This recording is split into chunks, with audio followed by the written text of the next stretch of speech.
bersama seluruh teman Dewan Guru. Izinkan saya pada saat ini untuk menyampaikan materi tentang budaya positif.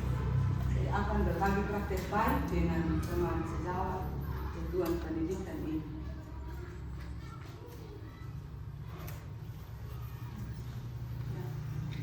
Budaya positif.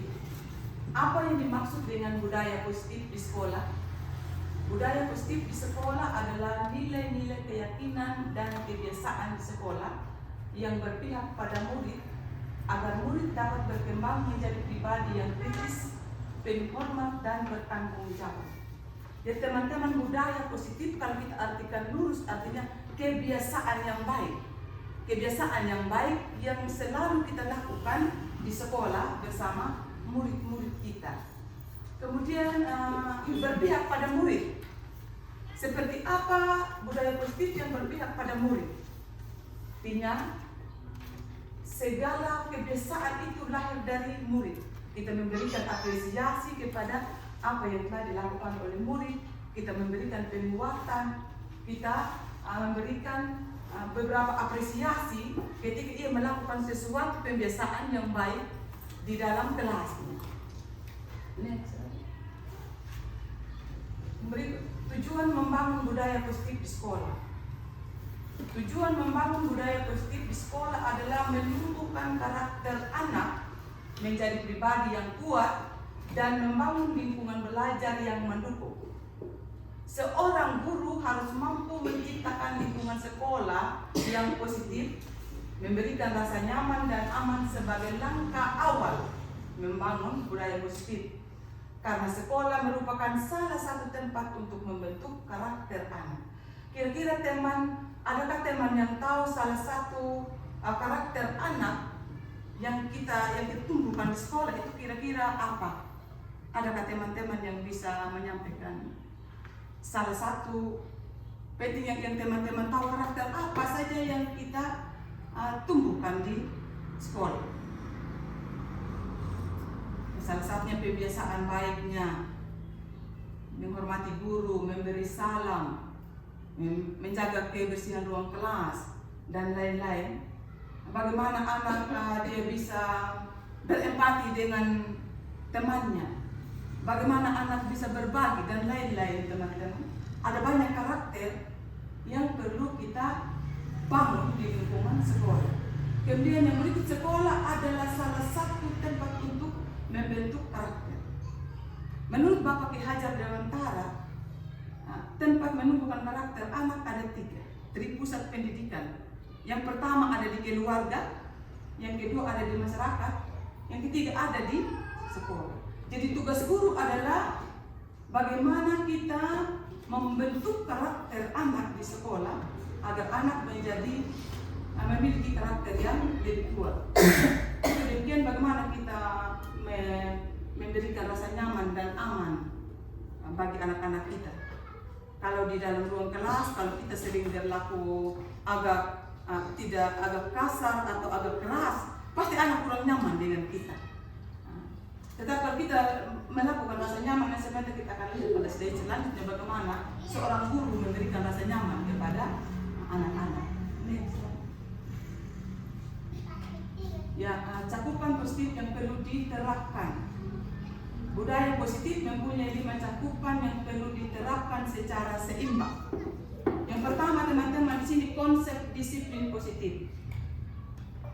Konsep disiplin positif adalah perilaku disiplin yang berasal dari dalam diri anak atau motivasi intrinsik, bukan karena hukuman atau hadiah. Jadi tujuan kita, teman-teman, kita membangun budaya positif supaya anak-anak itu mempunyai disiplin positif sudah dari dia punya pribadi memang. Bukan karena dia melakukan hal yang baik karena hadiah atau kita mengiming-imingkan hadiah. Kalau kamu menjadi anak yang baik, saya akan kasih ini dan lain sebagainya. Maka karakter anak itu akan terbatas. Kalau dia tidak tumbuh dari dasar, dari motivasi anak itu sendiri, kelakuan baik itu dia tidak akan sambung sampai dia menjadi dewasa. Dia punya batasan-batasan tertentu. Yang berikut keyakinan kelas. Di sini sebentar di belakang buah. seperangkat nilai dan prinsip yang disepakati bersama oleh guru dan siswa untuk memandu perilaku dan interaksi di dalam kelas maupun di luar kelas. Nah, berarti kalau kita di PAUD kita sudah lakukan selama ini berdasarkan pengalaman kita sebagai guru, banyak kali kan kita membuat kesepakatan kelas. Kalau sudah ada di dalam kelas, yang pertama kita buat apa, yang kedua, yang ketiga, dan yang keempat dan selanjutnya. Tujuannya apa? Untuk memandu setiap perilaku atau instruksi kita di dalam kelas maupun di luar kelas. Yang ketiga, pemenuhan kebutuhan dasar manusia. Kebutuhan dasar manusia sangat mempengaruhi tindakan atau perilaku. Menurut William Glasser, kebutuhan manusia ada 5, yakni kebutuhan bertahan hidup, kebutuhan kasih sayang, kebutuhan merasa diterima, kebutuhan kebebasan, dan kebutuhan penguasaan. Teman-teman sekalian, di sini ada kebutuhan dasar manusia mempengaruhi perilaku anak. Kalau 5 kebutuhan yang tidak terpenuhi, nanti perilakunya juga akan berdampak.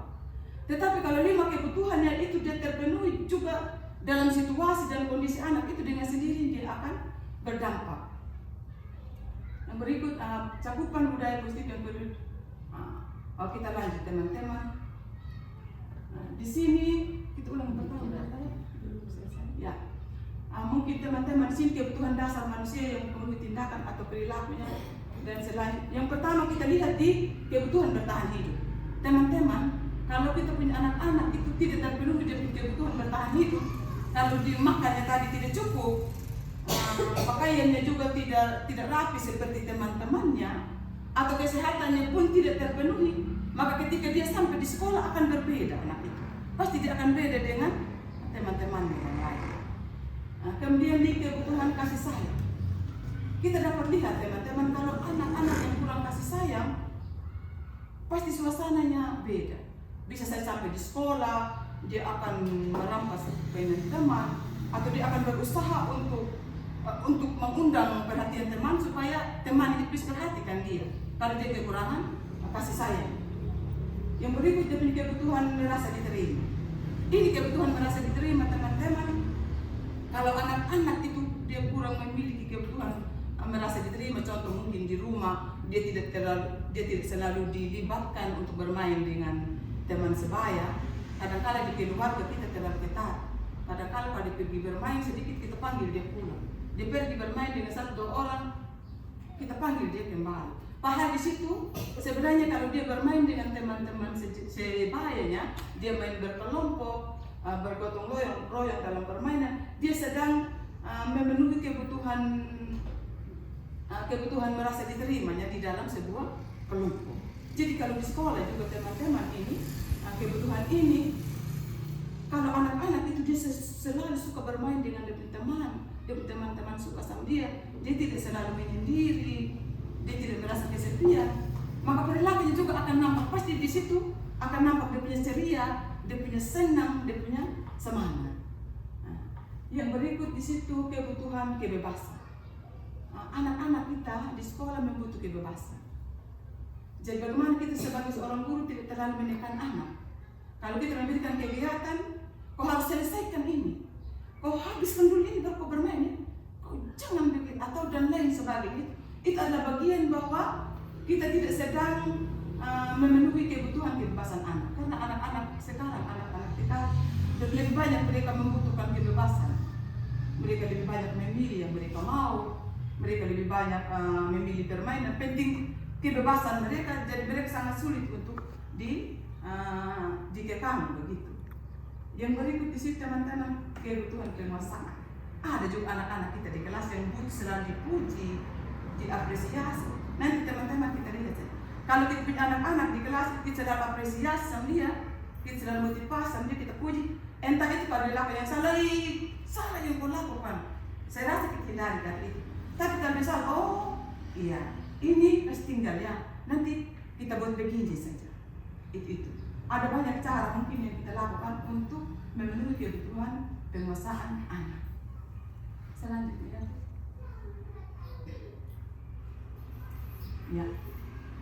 Di Di sini teman-teman, dalam budaya positif ini ada 5 posisi kontrol guru dalam menerapkan budaya positif. 1. Guru sebagai pemantau. Guru memantau, mengamati suasana anak. Sejauh mana kedisiplinan anak. Siapa yang sudah memiliki karakter disiplin, siapa yang belum.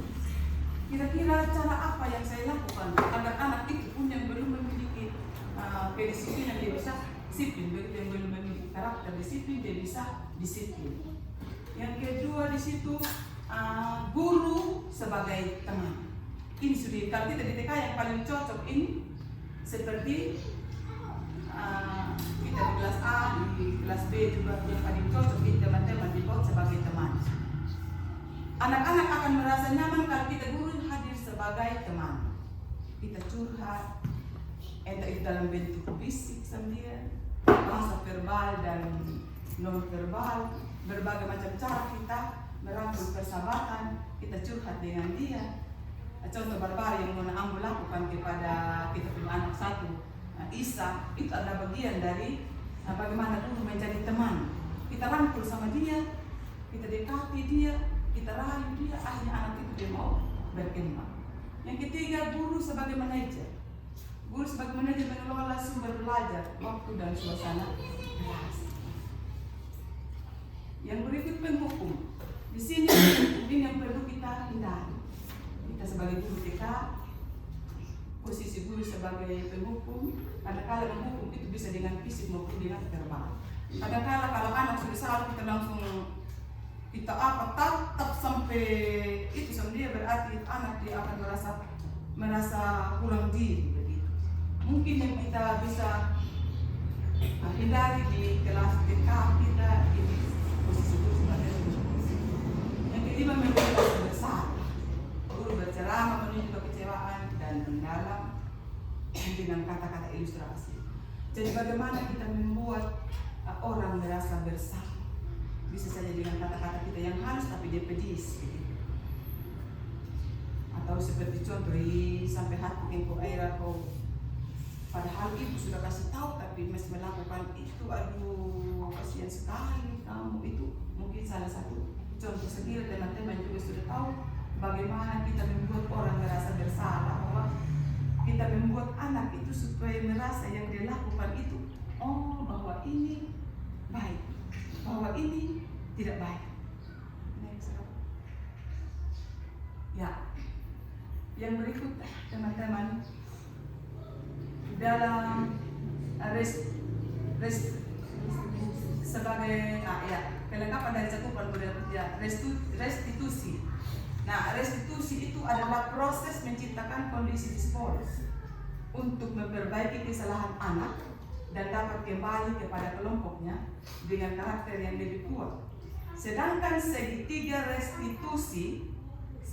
restitusi adalah tahapan tindakan yang dilakukan oleh guru untuk membawa anak bertanggung jawab dari akibat tindakannya dan memberi kesempatan untuk memperbaiki kesalahannya menjadi anggota yang lebih baik dalam komunitas sekolah. Ini ada 3. Yang pertama itu segitiga restitusi. Yang pertama, validasi tindakan. Contoh validasi tindakan, kita memvalidasi tindakan anak yang dia sudah lakukan tadi. Contoh Kalandra pukul di teman, mungkin di teman ada menangis tadi. Terus kita bilang Kalandra, kamu teman tadi ada menangis, katanya Kalandra ada pukul. Nanti Kalandra akan dia katakan, oh iya ibu, itu ada rampas sama permainan tadi, atau ada injak sama punya kaki. Kita bagaimana cara dulu kita langsung menstabilkan dia punya identitas, oh tidak apa. Tapi ingat lain kali, kalau pukul teman membuat teman itu menjadi sakit. Nah, di sini ketika kita menstabilkan identitas, anak akan kembali senang. Begitu lalu kita tanya sama dia, kita kembali ke keyakinan kelas. Nah, Kalandra, tadi itu yang kita sudah sepakati waktu masuk di kelas apa? Tidak pukul teman. Oh, berarti saya teman ini di nomor 3 dia masuk di situ. Jadi di yang kedua itu teman-teman itu tadi bagaimana kita meraih sama dia.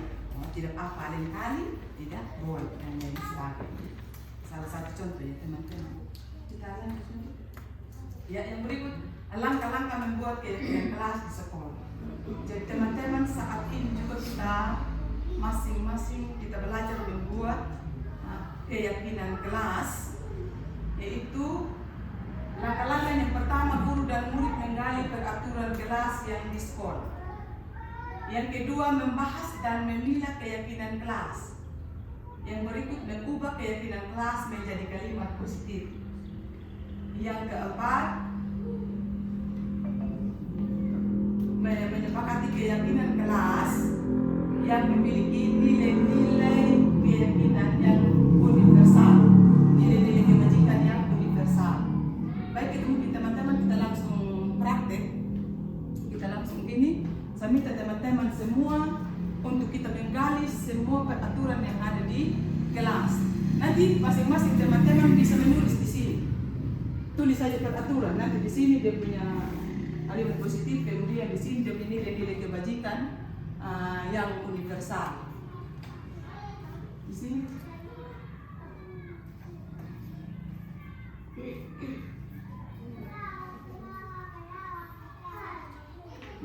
Saya minta teman-teman untuk kita menulis.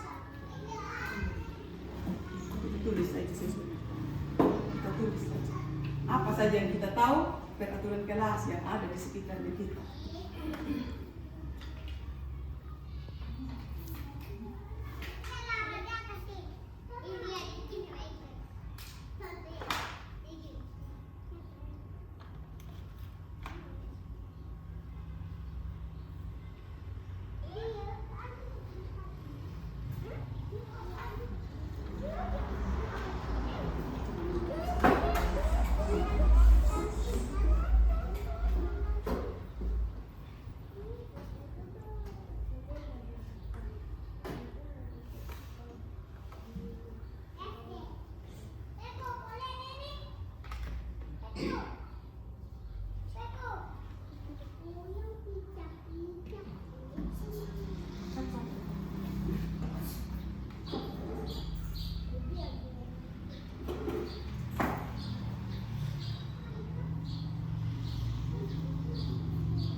kembali peraturan yang ada di sekolah kita.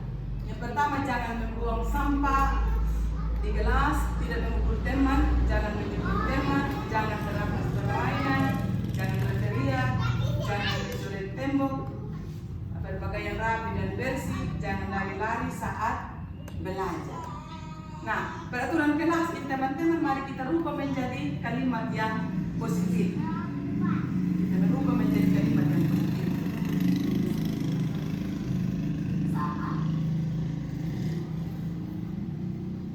Ya, kira-kira ini kita mau rubah menjadi kalimat yang positif. Kira-kira kita bilang apa, teman-teman? Buanglah sampah pada tempatnya. Tepuk tangan. Ya, seperti itu teman-teman. Ada tempatnya. Tidak memukul teman. Sayang teman.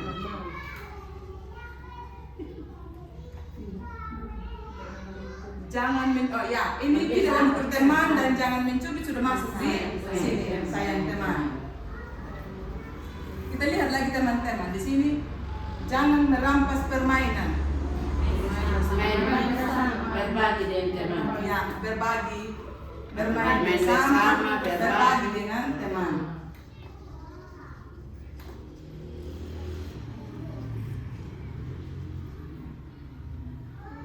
Jangan berteriak di kelas. Kalimat positifnya.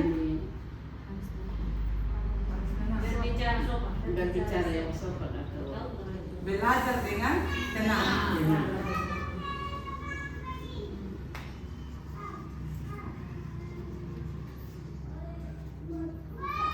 Yang berikut, berpakaian rapi. menjaga kebersihan. Jangan mencoret tembok. Menjaga kebersihan sama. Jangan mencoret tembok dan berpakaian rapi berarti di menjaga kebersihan. Jagalah kebersihan. Jangan lari-lari di saat belajar. Duduk dengan tenang. Masih ada yang gitu. Itu jaga kebersihan beda dengan berpakaian rapi.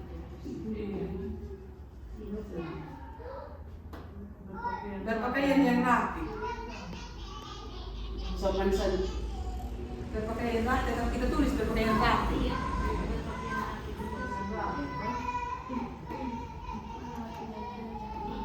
Berpakaian yang rapi. Ya. Sekarang bagaimana teman-teman? Kita merubah menjadi kalimat yang memiliki nilai-nilai kebajikan yang universal. Yang universal itu teman-teman yang bersifat umum. Yang bersifat umum. Jadi bagaimana kita rubah itu menjadi nilai-nilai yang memiliki nilai kebajikan yang universal. Contoh di sini tadi teman-teman, buanglah sampah pada tempatnya. Jagalah kebersihan. Masuk di ketertiban atau di? Iya, ketertiban sih. Kita lihat yang masuk di ketertiban teman-teman apa? Gitu. Tertib. Ini? Kebersihan. Enggak. Jangan membuang sampah, jangan tahu. Kebersihan ya? Kebersihan sihan. Kebersihan dia. Kebersihan di sini. Kak. Nah, coba pakai tulis. Coba kita lihat dulu. Sayang teman.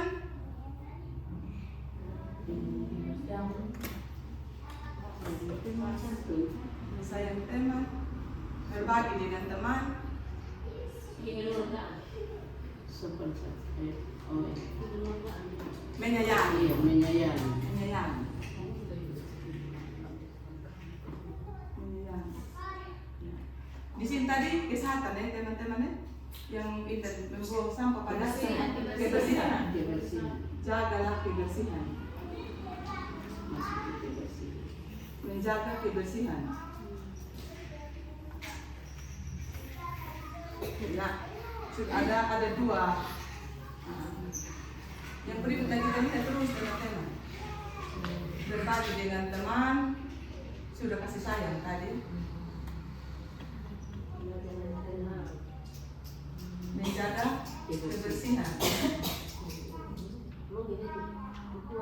sini. Dengan menjaga kebersihan dia sama. Iya, berarti Dia masuk di kebersihan tersendiri. menjaga Kalau di kebersihan. sekolah kebersihan. Kalau menjaga kebersihan berarti anak tertib. Mandi.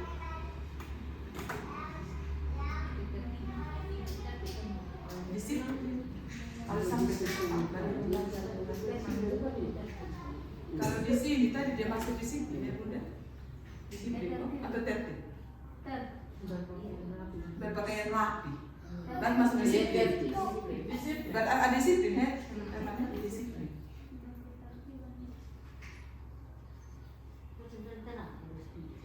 Disiplin. Kemudian ini tadi berpakaian yang rapi sudah masuk di disiplin. Duduk dengan tenang, disiplin juga. Menjaga kebersihan, disiplin juga. Atau bagaimana teman-teman? Maksudnya kebersihan, disiplin. Tetap kebersihan. Kalau tertib dia taat menurut sampai tepat waktu, keluar tepat waktu. Ya, di sini ada beberapa nilai-nilai kebajikan yang universal yang kita sudah dapatkan. Yang pertama yaitu menjaga kebersihan, yang kedua saling menyayangi, yang ketiga disiplin. Mas ada teman-teman ketiga tertib, mas. Tertib. Ya, ini adalah contoh kita membuat kesepakatan kelas kita. Jadi setelah ini sebentar kita langsung mulai besok kita akan menggali peraturan yang ada di sekolah bersama seluruh anak-anak kita di kelas. Kemudian kita merubah menjadi kalimat positif seperti ini. Lalu kemudian kita merubahnya menjadi kalimat yang mengandung nilai-nilai kebajikan yang umum. Demikian langkah-langkah membuat keyakinan kelas di sekolah teman-teman. Karena itu demikian pemaparan tentang budaya positif dan cara membuat keyakinan kelas. Untuk teman-teman semua saya ucapkan terima kasih bagi kebersihan teman-teman saat ini di mana saya berbagi yang baik. Karena itu segala masukan, kritikan yang membangun saya sungguh mengharapkan dari teman-teman sekalian untuk lebih memperdalam pengetahuan saya dan pengetahuan kita di dalam kita membuat peraturan kelas. Jadi